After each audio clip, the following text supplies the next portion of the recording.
So I went from, this sort of glamorous, cultivated art of designing clothing to licensed children's sleepwear.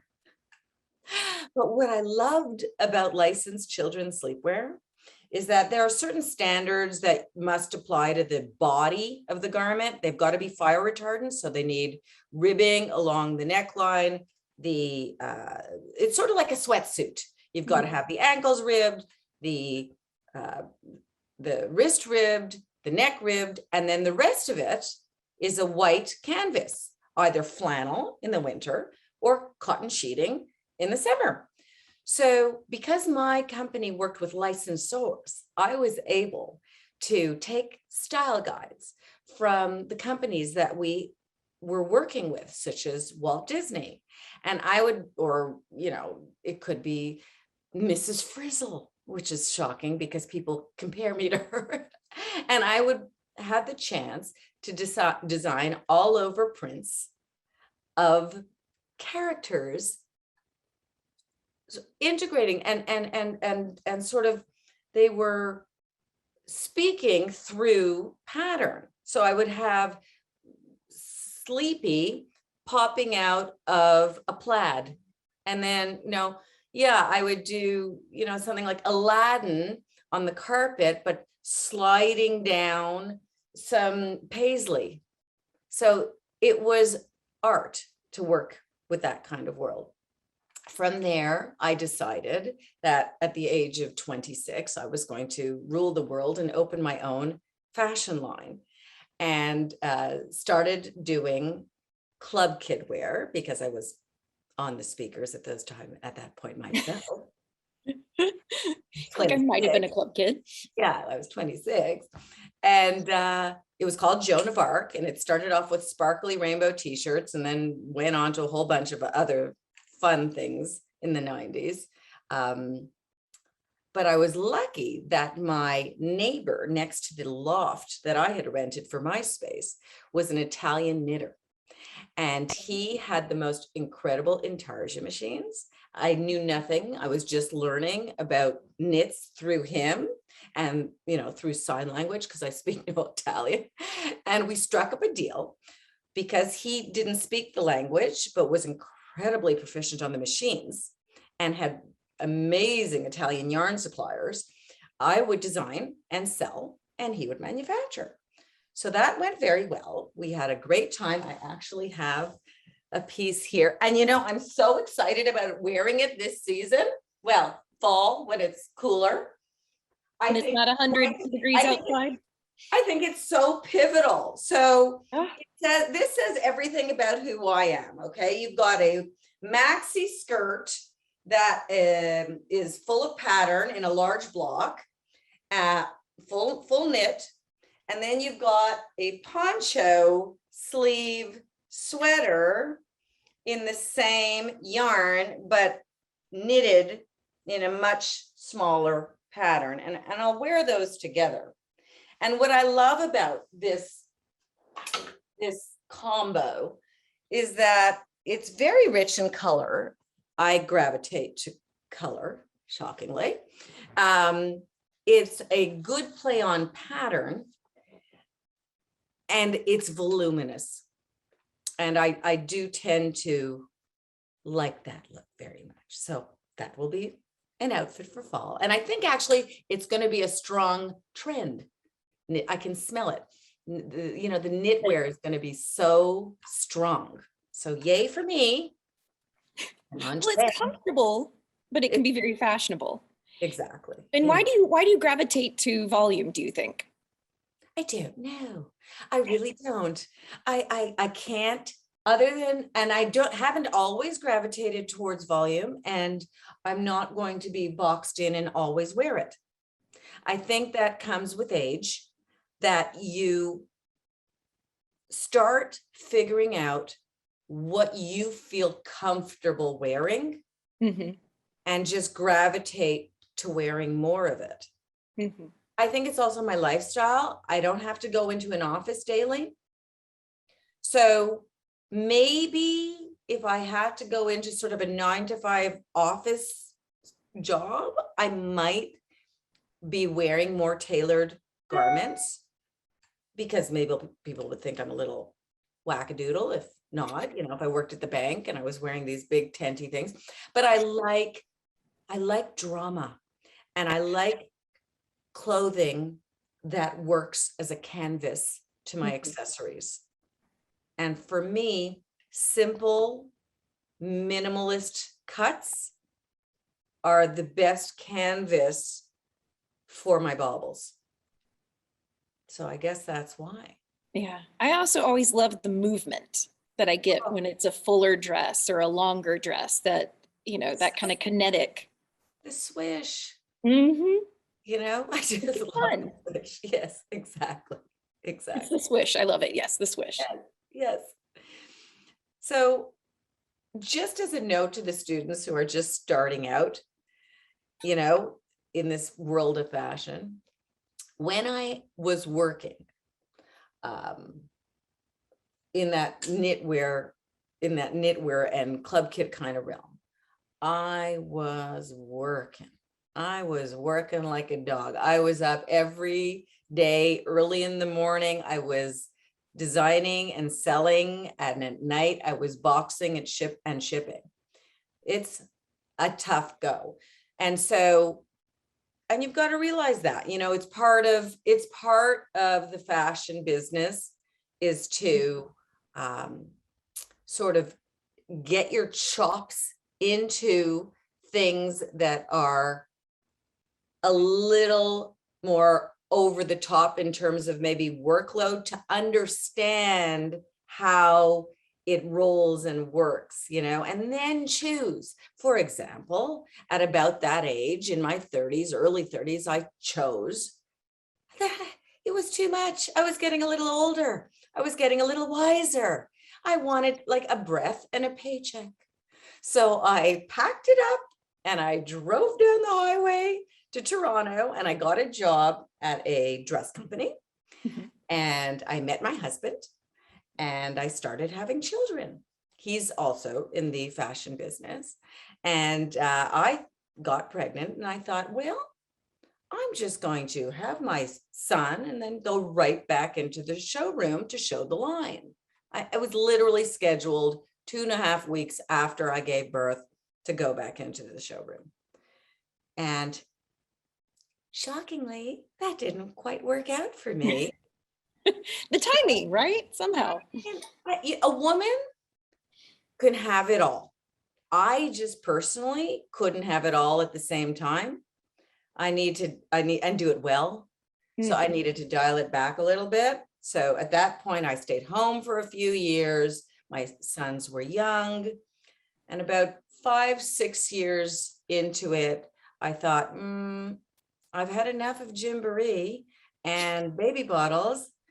I need to do something, but I can't do it full time. What am I going to do? And I thought, okay, well, accessories have no sizing.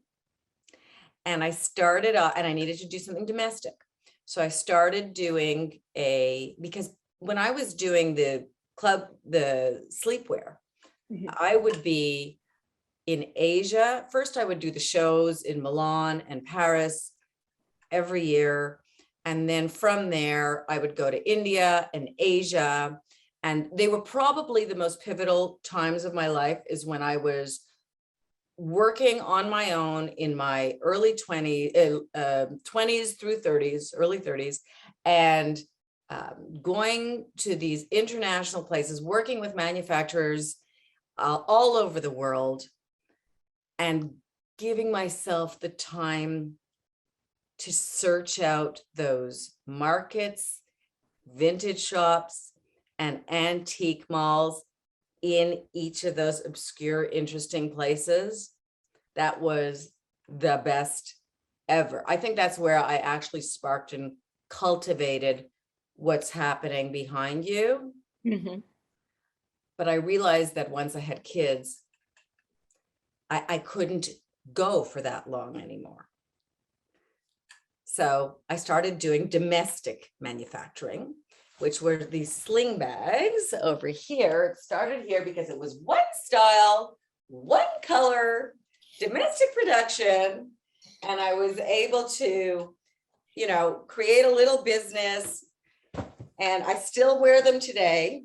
And yeah, they're great little bags. They're great travel bags. And one thing led to another with the domestic leather bags. I started doing jewelry because my baubles behind me were calling me and influencing me. Because that's the thing, right? With fashion, you end up being fed by what's around you, what you see. And so I went to Canadian Tire, which was basically Lowe's.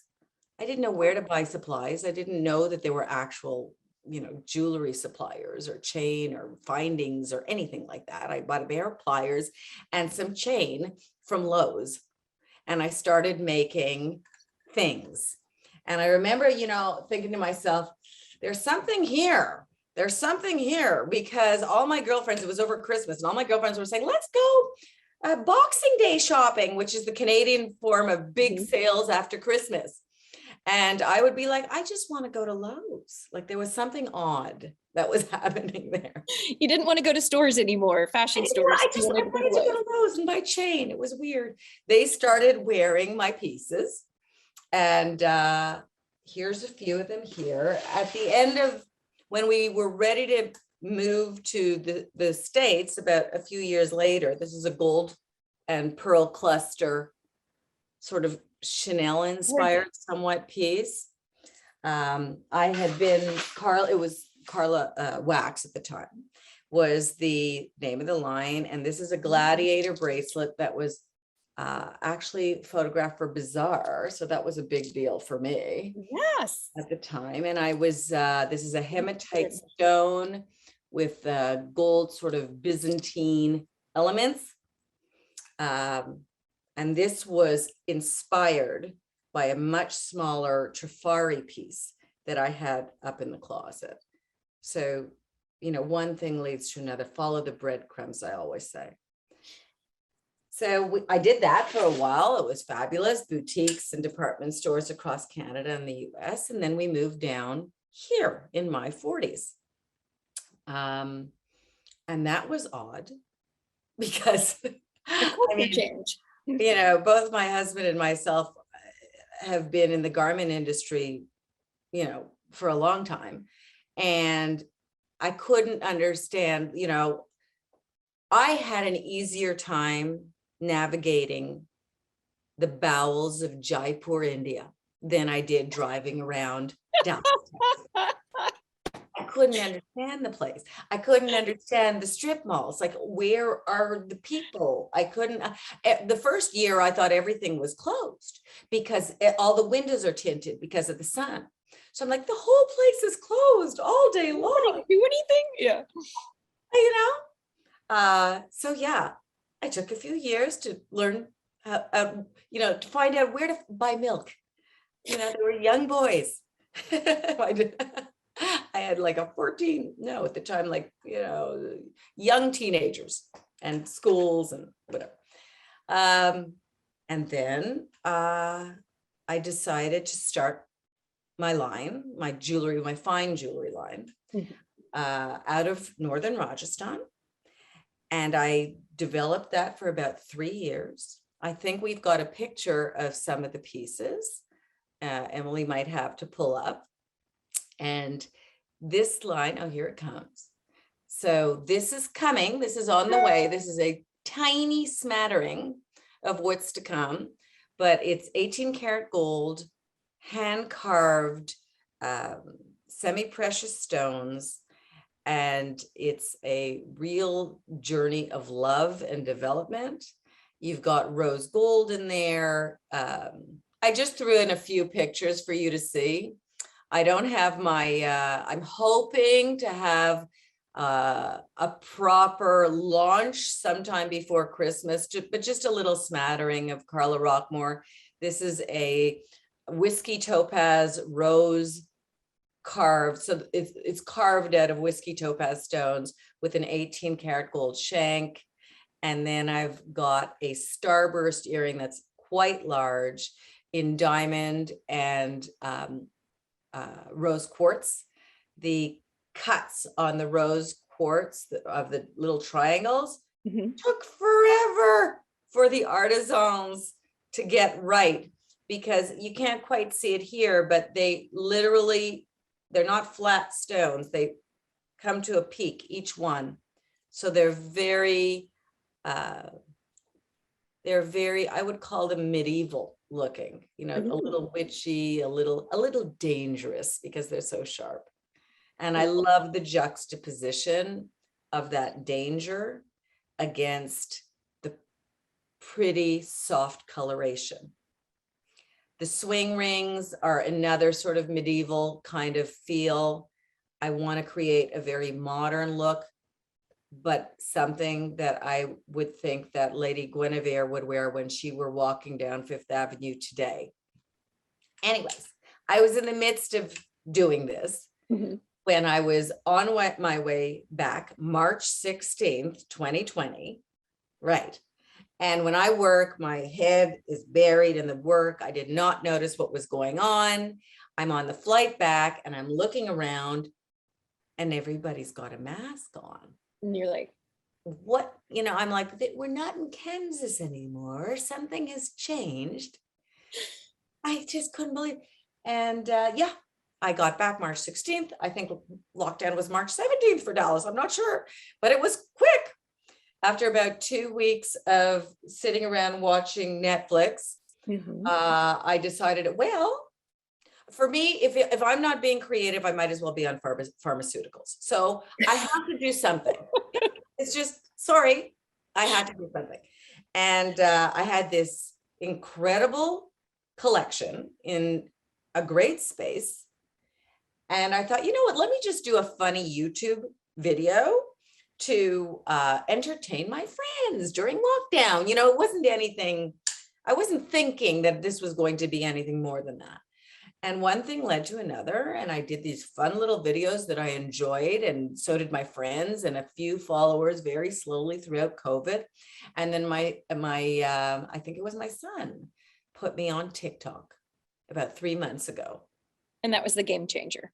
And that, I mean, it was ridiculous. I mean, lovely, but holy cow. Yes, yes, that was the game changer.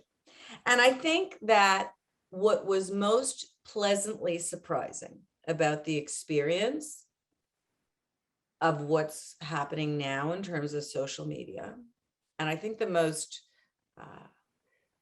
well, two things.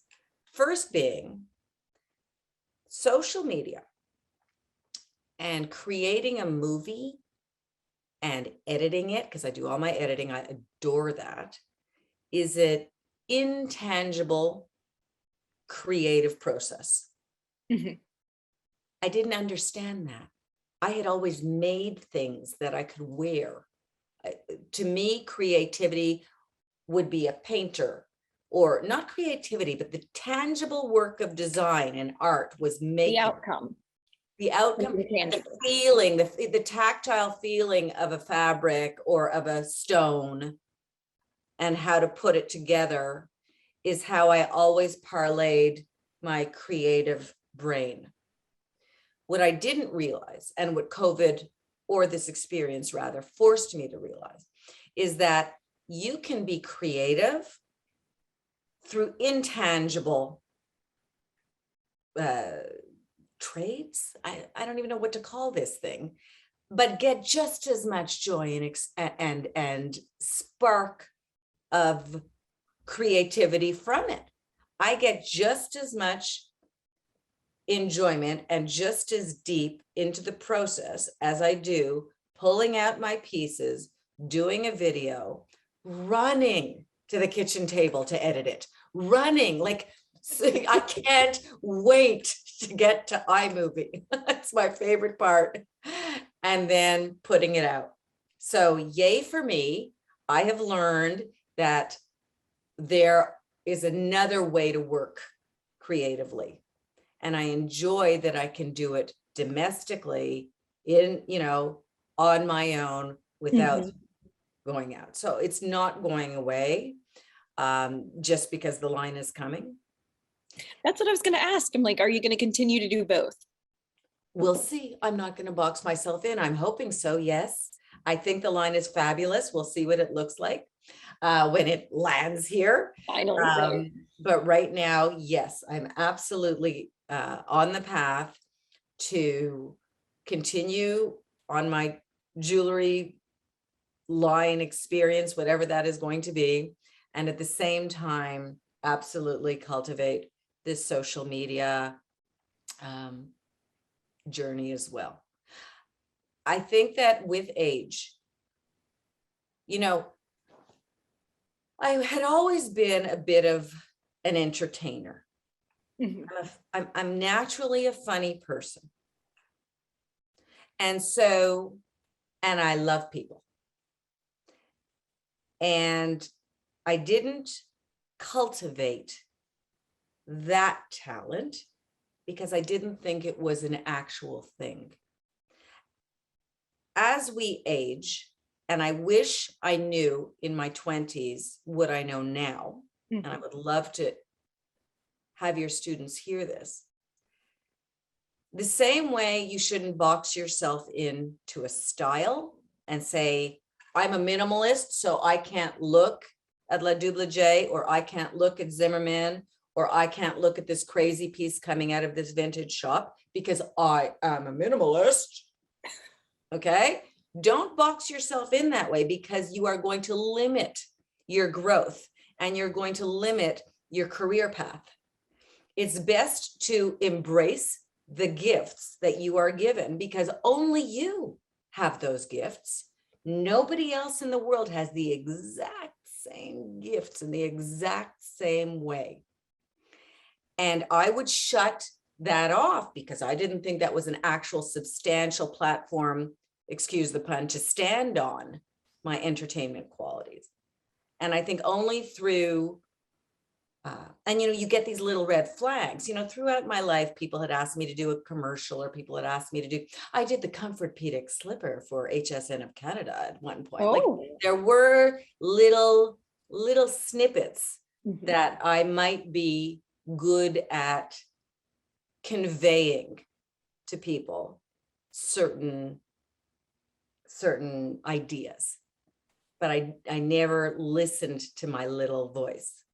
And I think if there's one thing I could tell the students, it's listen to that voice, because you can cultivate what that is that people are saying, you're really good at that. You can cultivate that.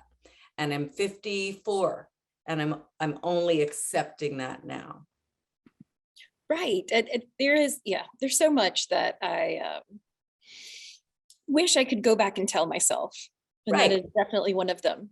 That we were talking earlier, that finding your own style, you know, it's about making yourself feel good and about the confidence that comes with that. And I love that in your videos that you talk about that, but you also give people ideas, but you know, it's like you give them freedom to do themselves. Well, that's the whole thing, right? At the end of the day, the most stylish woman in the room is the one that sits well in her skin. I mean, that's my mantra. You know, if you're emoting confidence and you feel good about who you are, what you're wearing, you will feel good about who you are. You will feel good about showing it to the world, no matter if you're wearing a paper bag, it doesn't matter. And then the other thing is, I think I have a slide, which are very rudimentary this morning. I pulled it up rudimentarily. I don't know. Okay. So this is something I am not going to take the credit for. My girlfriend, who is brilliant, showed me this right before COVID. And this was a pivotal drawing that I have taken with me.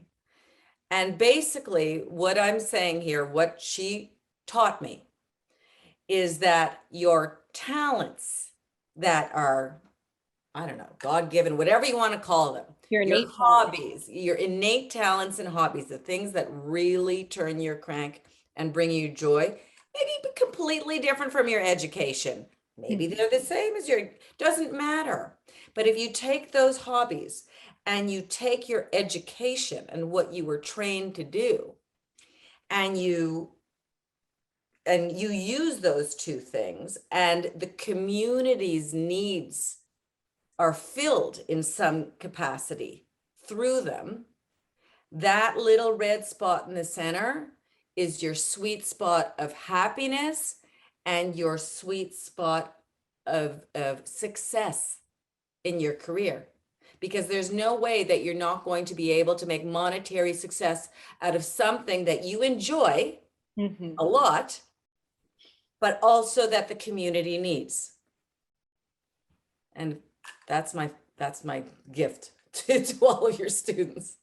It's an excellent way to think about it, and to kind of think about your skills, because it's education, but that community need, that is there an issue or a problem or a want that's out there, and how can you address that? Right. That it's not all just for the self. No, it can't be, because then you're never going to be successful, because who else is going to want it? Exactly. There has to be that component to it. Yeah. Well, thank you. I see that we actually have quite a few questions, and they're looking really great. And I know that that was a part that you were excited about. So if you're okay with it, I was going to skip to that Q&A a little bit early. Great. So I have one from Mark Basil. And again, I apologize if I butcher anybody's name. I am not the greatest at names. And he was asking, any collaborations that added to your original vision? And I'm guessing asking, did you work with anybody? Were there other companies that maybe you worked with that really kind of influenced you? Is that the question? You can write down at the bottom if it's not. I think that it wasn't so much the collaborations with other companies, but the experience that I got through the diversity of my career. To be able to, go to the textile shows in Paris, and then, work with fabric mills where I would sell garments to Zellers, was pivotal, because my success was seeing what was out there, and being able to take that influence and bring it into the mass market, let's say for the licensed children's sleepwear. So at the time it was grunge. It was the 90s. Grunge was the big trend. So I was watching Marc Jacobs and what was going on there with all the plaids and the leather combat boots and the army jackets. And I was taking those cues and printing them in all over prints. So I took a lumberjack print, the black and red Canadian, that square. The buffalo check? The buffalo check. And I had the characters sort of interact with each other, playing peekaboo on that all I just over. love that.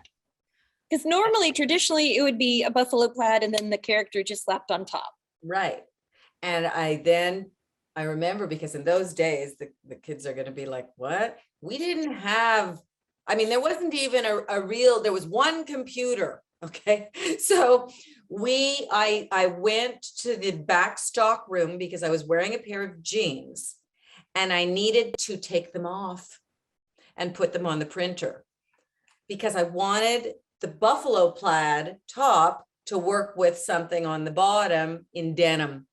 And I needed to show my bosses what I meant visually. They some people, they can't visually see. And so I took the denim, I wore a t-shirt around my waist I took an extra large t-shirt and wore it as a mini skirt, and went over to I was 26, I was 11, and I went over to the printer and printed it and sort of patchwork together an all over denim print.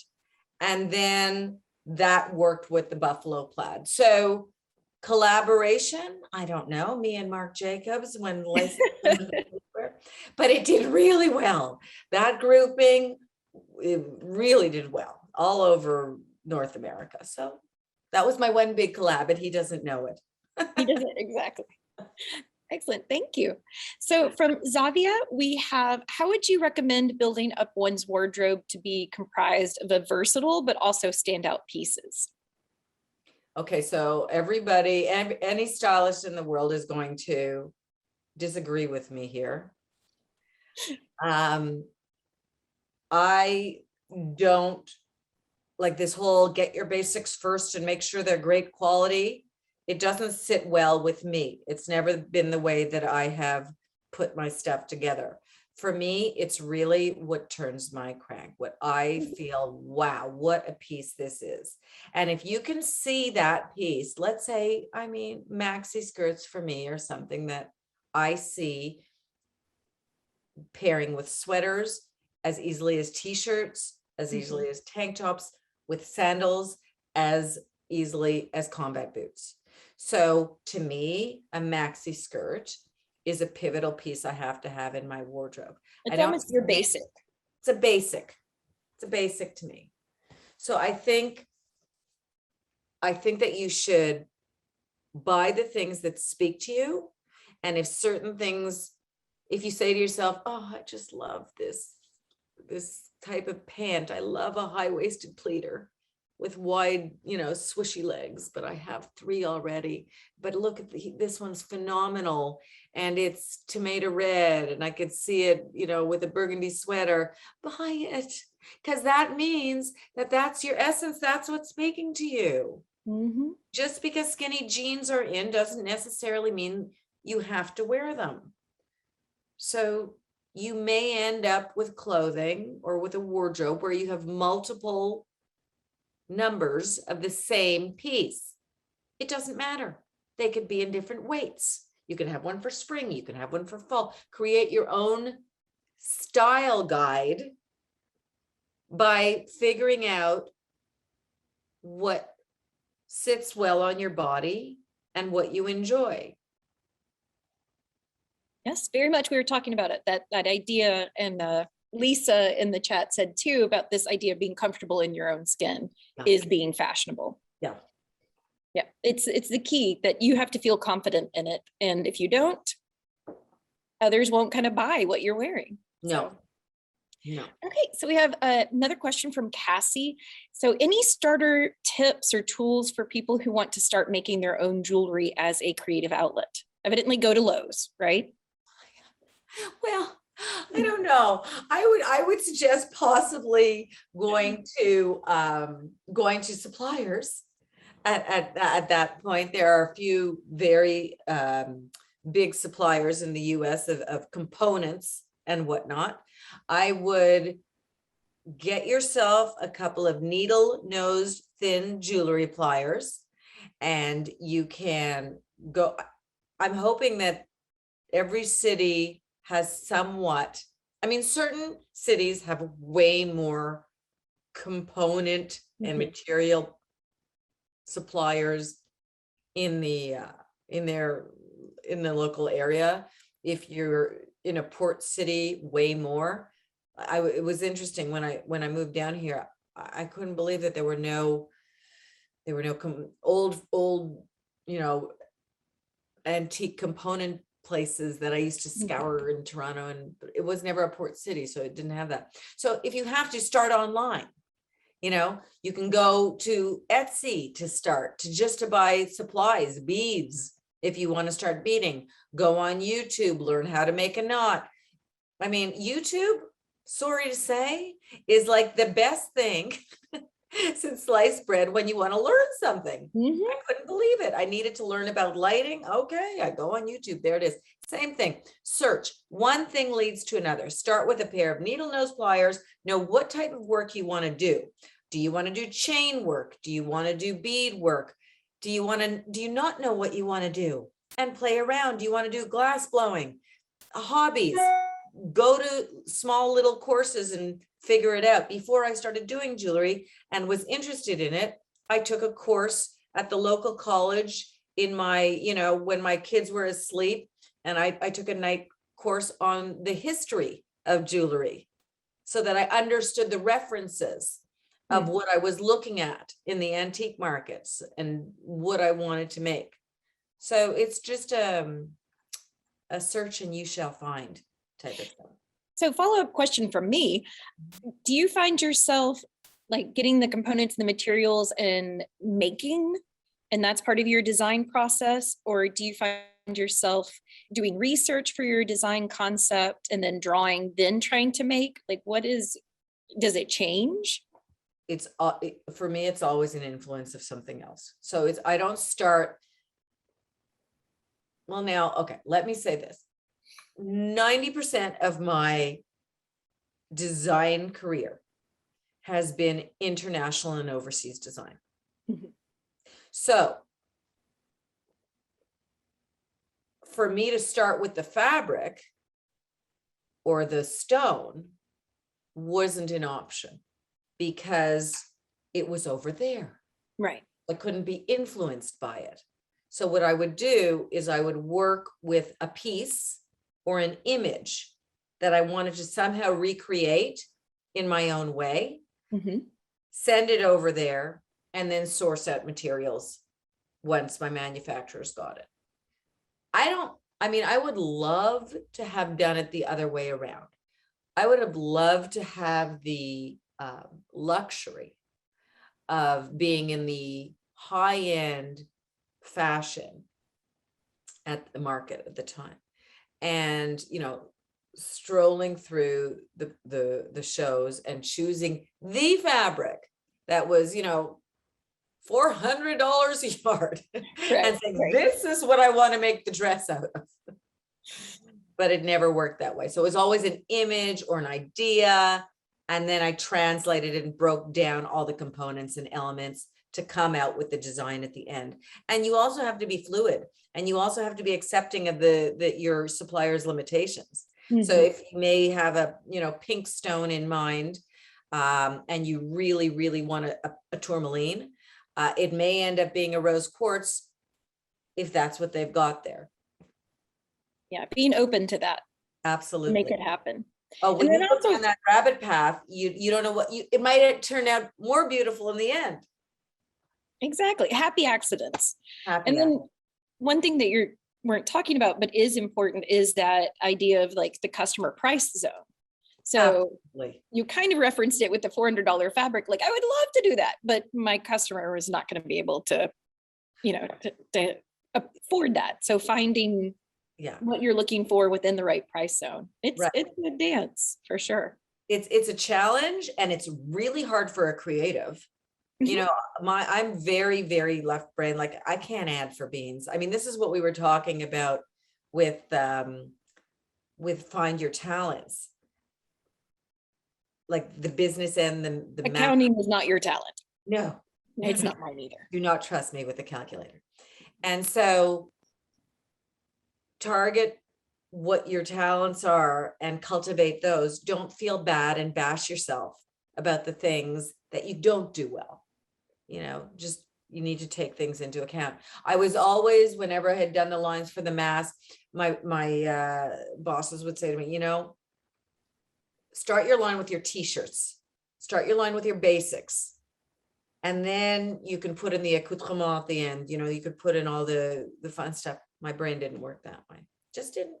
I started with the fancy piece and then watered down and then worked in. And it still works that way. And I was always successful doing it. So some things, take with a grain of salt. Right. Everybody has a different process, the way that they do their own creative work. So there's not one formula.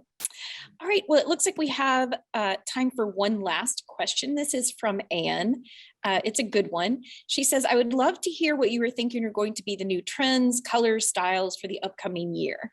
And then you mentioned that you thought patchwork was coming. Can you elaborate on that? Yeah. So I think one of the most interesting things about the business is that the trends and influences are a reflection of what's going on in society. Very much so. The zeitgeist. Yes. because we are all, creative people who make stuff. It comes down through what they see, and then sort of translates and emotes in different ways. And a few things I believe came out of our experience in the past year and a half. I think they were already starting to sort of bubble, but really sort of melded in together during COVID, which was that the trends, although they're there, there's going to be the bodycon trend, and there's going to be the big billowy, relaxed, denim moving away from the body, oversized kind of feel is there. I think we are starting to see a flip where the street level, the individual is they're projecting what they want to see, and the designers are actually listening. So I think there's a bit of the trends. I don't think they're going to be as tight and directed. I definitely see, in terms of patchwork, a bohemian, very, very strong earth tones, chocolate browns, mixing paisleys and pattern and patches and beading, and pulling that sort of artisanal feel is going to be very strong. And I think that's going to be very strong because we are highlighting the not mass market, the homemade.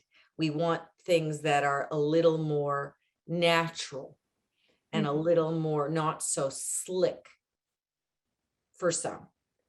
On the other side, the bodycon and that very sharp,